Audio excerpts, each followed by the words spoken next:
बालेश्वर जिला ओपदा ब्लॉक जड़े विशिष्ट शिक्षाविद अवसरप्राप्त गोष्ठी शिक्षा अधिकारी रूपाथालियार पूर्वतन परिचालना संपादक जड़े धर्मपरायण व्यक्ति स्वर्गत चैतन्य प्रसाद बारिकों पंचम वार्षिक श्राद्ध दिवस स्वर्गत बारिकों बासभवन में 21 तारिख दिन संध्यारू आरंभ हो 22 तारिख अपराह उद्यापित हो जाइए।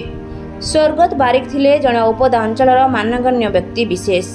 एकाधार आदर्श प्रधान शिक्षक कवि लेखक अतिरिक्त गोष्ठी शिक्षा अधिकारी एवं खुंटा ब्लॉक गोष्ठी शिक्षा अधिकारी उसु वक्ता गत 2020 अगस्ट मास 22 तारिख में महामारी कोविड रे आक्रांत होई देहत्याग करथिले।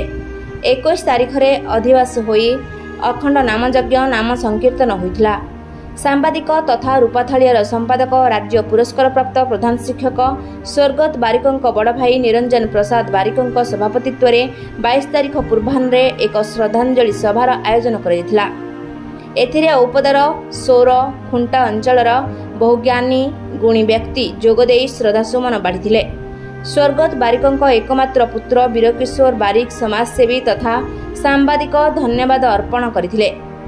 ओपदारू शांतनु कुमार बेहेरा रिपोर्ट रूपाथालिया न्यूज।